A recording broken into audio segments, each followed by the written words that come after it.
Ce programme est financé par les amis et partenaires du ministère de Joyce Meyer.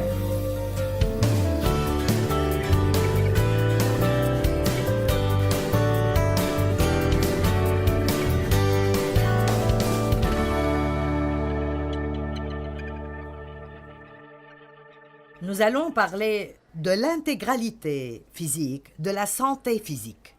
Je vous parlerai aujourd'hui de votre corps. Que pensez-vous de cela? Je le ferai de toute façon, alors vous feriez mieux d'aimer cela. Êtes-vous des investisseurs ou des joueurs?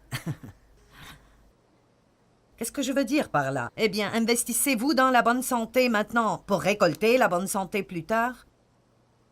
Ou est-ce que vous ne faites rien pour vous occuper de vous-même et vous abusez de votre corps en pensant que vous vous en tirerez? Comment abusez-vous de vous-même? Eh bien, si nous disions trop de stress, ou bien être surchargé, trop engagé, et ne pas avoir un vrai équilibre dans votre vie, ne pas vous reposer assez, ne pas rire assez, ne pas prendre de temps de congé, ou peut-être pas assez de sommeil.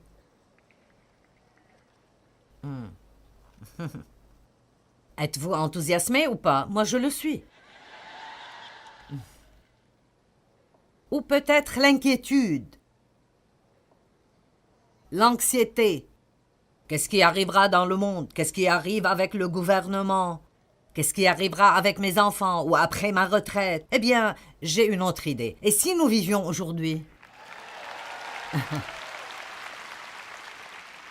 Je veux dire, vraiment, pourquoi n'avoir ni regret ni crainte? Et découvrons vraiment ce qu'aujourd'hui détient pour nous. Ou bien un mauvais régime?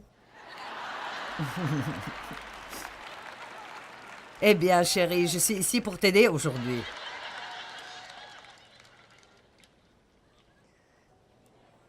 Ou bien boire tout excepté l'eau. Ou bien pas d'exercice. Si tout ce que vous faites est de vous asseoir dans votre fauteuil et presser des boutons sur des télécommandes, vous allez mourir, beaucoup plus tôt qu'il ne faut. Nous avons tous ces ligaments dans notre corps parce que Dieu nous a créés pour qu'on bouge.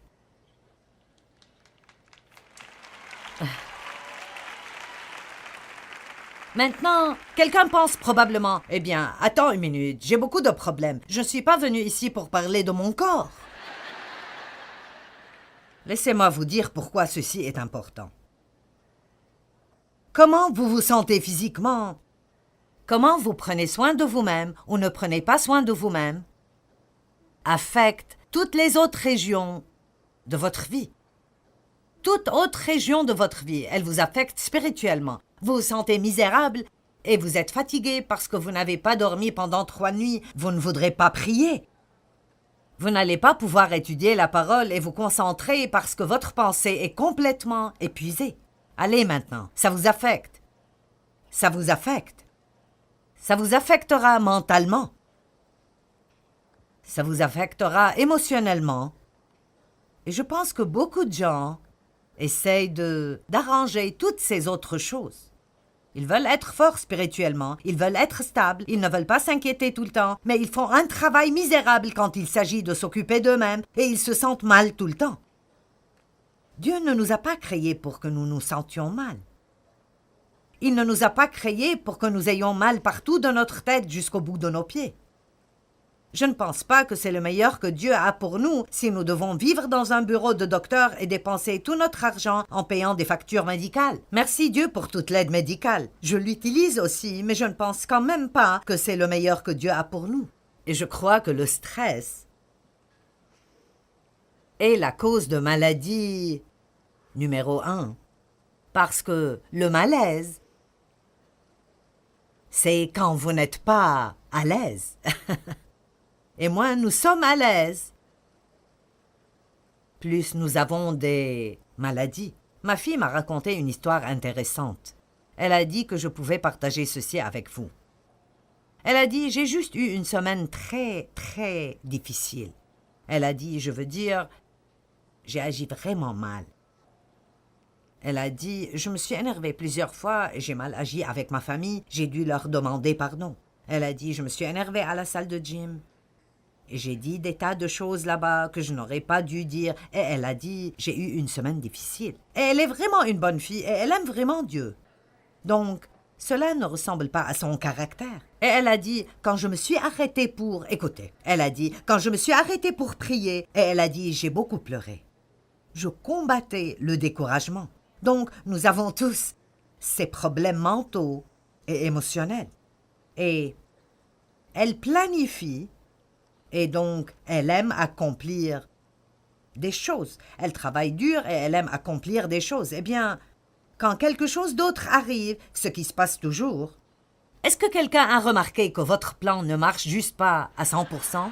Et des choses folles comme qu'elle devait faire quelque chose et elle est restée au téléphone pendant 1h45 à attendre pour pouvoir s'occuper de cette chose. Et quand elle est finalement arrivée à une personne vivante, juste quand ils étaient prêts à finaliser la conversation, l'appel a été déconnecté. Et elle a dû tout faire de nouveau. Et elle et sa famille, ils allaient à l'île du Prince-Édouard en vacances cette année, et c'est au Canada. Et elle était totalement inconsciente du fait que son passeport était expiré. Et son mari a demandé « Est-ce que nos passeports marchent toujours ?» « Je ne sais pas. » Ils ont cherché et bien sûr, ils étaient expirés.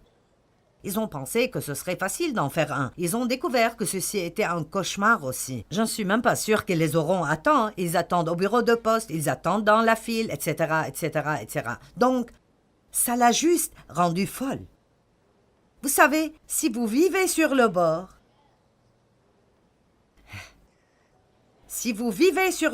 il y aura toujours quelque chose que l'ennemi utilisera pour vous pousser par-dessus bord. Allez, c'est vraiment bien. Je n'ai jamais dit ça avant. J'aime ça. C'est vraiment tout frais. Ceci sera un post sur Facebook. Si vous vivez sur le bord, le diable essaiera toujours de vous pousser par-dessus bord.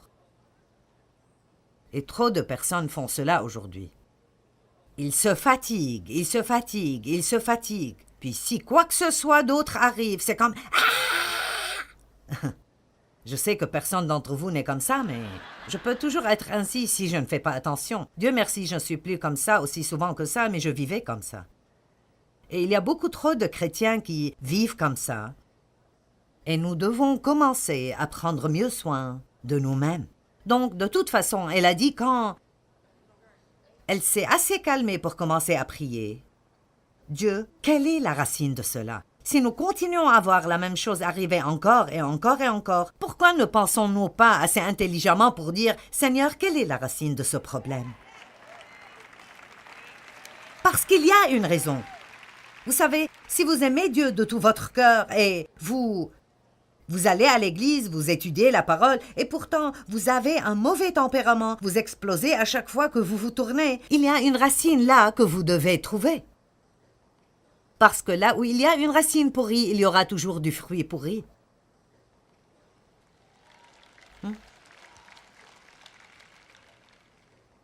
Et elle a dit, tout ceci, quand j'y ai pensé, était juste que je n'avais pas assez dormi pendant probablement 2 semaines. Et elle a dit, je reste réveillée la nuit parce que je veux finir des choses. Et puis je ne dors pas assez. Alors elle a dit que Dieu l'a confrontée assez sérieusement à ce propos, et maintenant elle croit que si elle n'obtient pas assez de sommeil, ce sera un péché. Et puis-je vous dire quelque chose? Contrairement à ce que vous croyez, vous ne vous appartenez pas et je ne m'appartiens pas non plus.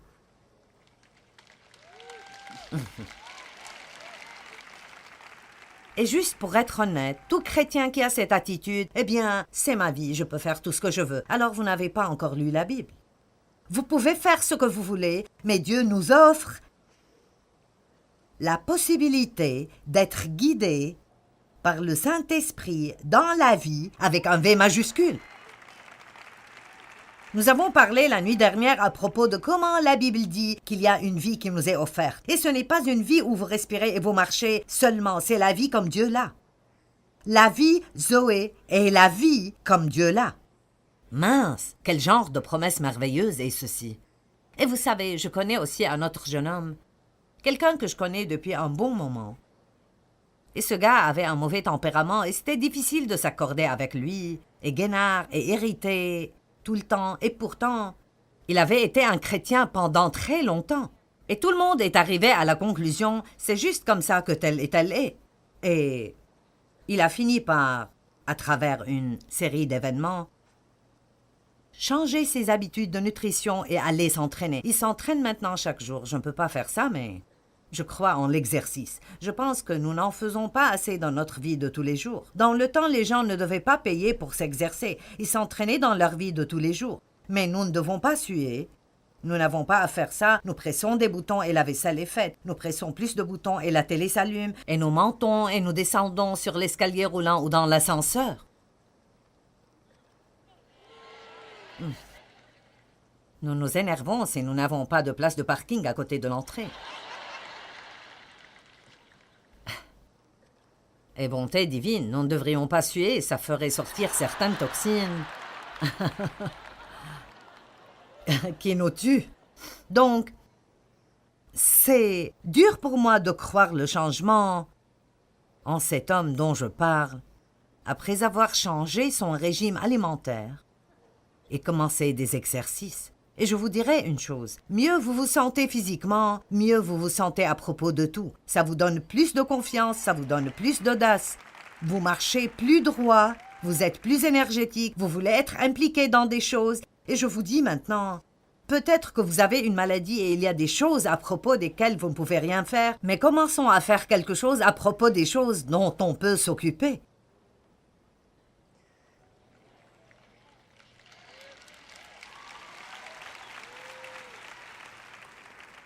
Vous savez, tout le monde veut un miracle. Si je dis « je resterai ici pour prier pour tous ceux qui sont malades », nous ne finirons pas avant la réunion de ce soir. Et après avoir prié pour vous tous, je serai malade de fatigue. Et si vous voulez éliminer le stress dans vos vies, comprenez que vous ne pouvez pas donner à toutes les personnes dans le monde ce qu'ils veulent. Vous devez vous donner un peu de ce dont vous avez besoin pour être en bonne santé et fonctionner comme il faut pour eux. Et je veux vous dire, quoi que vous en pensiez, ce message aujourd'hui est possiblement l'un des messages les plus importants que vous entendrez, car quand Jésus nous offre une nouvelle vie, il y a un mode de vie qui va avec. Vous ne recevez pas juste Jésus pour continuer à vivre de la même façon que le monde vit. Jésus a dit « Je suis le chemin, je suis la vérité et je suis la vie ». V majuscule, et nous devons apprendre comment lui obéir. Alors, maintenant, quand je vous parle aujourd'hui de ce que vous mangez, ce n'est pas une discussion de combien vous pesez. Donc, n'entrons pas là. Je pense simplement que tout le monde doit se débarrasser de la mentalité « je suis au régime ». Nous n'avons pas besoin d'un régime, nous avons besoin d'un nouveau mode de vie. Si quelqu'un fait un régime pour perdre 25 kilos, il y a probablement la mentalité « je veux perdre du poids pour pouvoir aller manger tout ce que je veux ».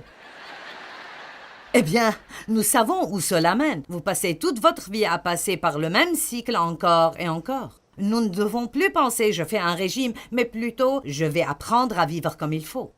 Je vais m'exercer comme il faut. Je vais prendre soin de moi-même.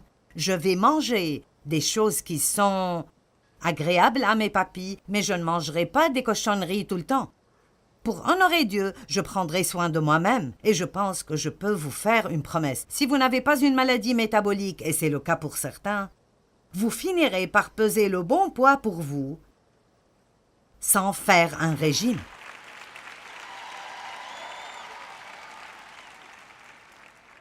Si vous mangez comme il faut et vous vous exercez assez, vous finirez par peser ce qu'il faut pour vous. Tout le monde ne se ressemblera pas exactement. J'ai une amie qui mange plus que moi et elle pèse 50 kilos. Et c'est gênant. Est-ce que quelqu'un comprend ce que je dis? Est-ce que ça prend du sens? Très bien. Combien d'entre vous savent déjà que vous avez besoin de mieux vous occuper de vous-même? Eh bien, nous y voilà. Nous avons le bon groupe. Très bien. 1 Corinthiens chapitre 3, verset 16. Vous savez ce qui est si merveilleux pour moi dans la parole de Dieu? Cela pourrait paraître drôle si je le dis, mais la parole de Dieu n'est pas seulement spirituelle parce qu'elle est si pratique. C'est comme, oui, tout ce que Jésus a dit est esprit et est vie, mais c'est comme, ce n'est pas juste un tas de trucs religieux.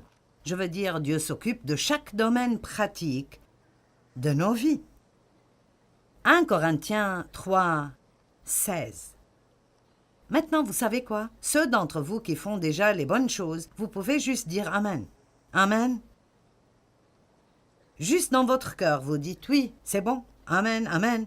Et ceux d'entre vous qui ne font pas ce qui est juste, vous direz oh non, oh non, oh non. Ne discernez-vous pas que vous, toute l'Église de Corinthe, êtes le temple de Dieu et que l'Esprit de Dieu demeure en vous en permanence? Il habite en vous collectivement en tant qu'Église et aussi individuellement. L'une des choses les plus merveilleuses que je trouve dans la parole de Dieu est que nous sommes la demeure de Dieu et il vit en nous. Je peux prendre mon temps et penser à cela jour après jour et ne jamais comprendre la grandeur de cela. Le mystère des âges, Christ en nous, l'espérance de la gloire. Comme c'est merveilleux! Vous êtes la demeure de Dieu. Dites, je suis la demeure de Dieu. Maintenant, si quelqu'un nuit au temple de Dieu ou le corrompt avec de fausses doctrines ou le détruit, Dieu lui nuira et l'amènera à la corruption de la mort et le détruira. Car le temple de Dieu est saint, lui est sacré, et vous êtes ce temple, l'Église croyante et ses croyants individuels. Bon, d'accord, il ne parle peut-être pas spécifiquement ici de certaines des choses dont je parle aujourd'hui. Mais le principe ici est que nous ne devons pas nuire au temple de Dieu. Vous savez, beaucoup d'entre vous traiteraient le bâtiment de l'église où vous réunissez le dimanche matin avec plus de respect que votre propre corps physique.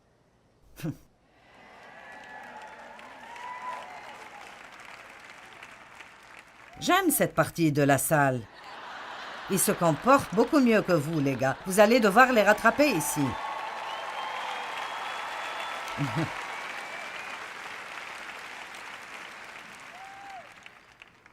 Vous savez, dans la Bible, dans l'Ancien Testament, les temples qui ont été construits pour Dieu, le temple que Salomon a bâti, les tabernacles temporaires dans le désert, il y avait des instructions détaillées qui ont été données sur comment bâtir, décorer et prendre soin de ces temples. Des instructions très spécifiques et détaillées. Il était magnifique. Il demandait beaucoup de soins pour le maintenir dans un bon état. Et il y avait des moments dans l'histoire où le temple est tombé en ruine à cause de périodes de négligence et des programmes entiers ont été conçus pour le reconstruire et le réparer. Avez-vous besoin d'une nouvelle couche de peinture ou d'un programme entier pour reconstruire et réparer? Pour certains d'entre vous, ceci pourrait juste être comme faire un peu d'ajustement dans certaines choses. Je ne boirai plus autant de café, je boirai plus d'eau. D'accord. J'essaierai d'avoir 7 heures de sommeil par nuit au lieu de 4. Non? Dois-je ajuster encore plus? J'ai besoin de 8 heures de sommeil, sinon je ne serai pas agréable. Il y a eu un temps dans ma vie où je pouvais en avoir 6 pour quelques nuits consécutives, et pas tout le monde a besoin de cela. Dave a une sœur qui dort 5 heures par nuit, et elle l'a fait toute sa vie et elle se sent bien. Elle n'a juste pas besoin de beaucoup de sommeil, mais il n'y a pas beaucoup de gens comme ça. Beaucoup ont besoin de bien dormir. Et très peu de gens le font. Maintenant, pour pouvoir le faire, je dois dire non à beaucoup d'autres choses. Vous regardez une femme qui est à la maison la nuit. Quand je ne suis pas en train de prêcher, je suis à la maison à avoir ma thérapie assise. Amen? Il y a beaucoup de choses que je pourrais vous dire, des dommages que j'ai causés à mon corps dans le passé à cause de mon ignorance et le fait de faire trop et d'avoir trop de stress au nom de Christ et d'essayer d'aider les gens.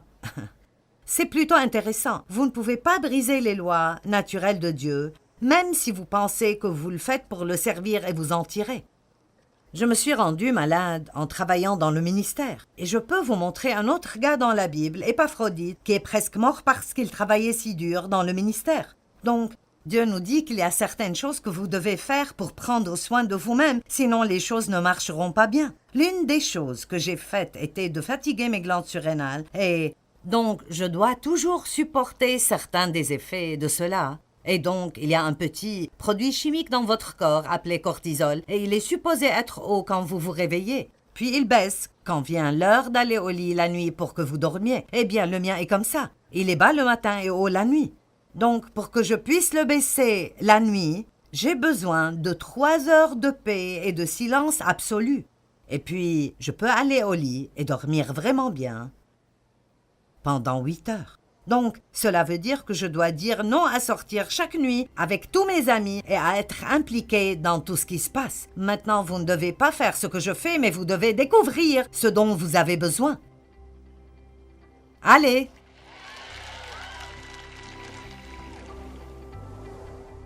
Ceci est un encouragement pour être sûr que vous prenez soin de votre corps physique. C'est en fait la maison dans laquelle vous vivez, et c'est le canal par lequel Dieu veut travailler. Et la vérité est que si vous fatiguez celui que vous avez tôt, vous ne pouvez pas juste aller et en acheter un autre. Donc je crois que l'un des vrais secrets pour se sentir bien physiquement est d'être un investisseur et pas un joueur. C'est-à-dire investissez dans votre santé au lieu de faire beaucoup de mauvaises choses en espérant que vous n'aurez pas de mauvais résultats.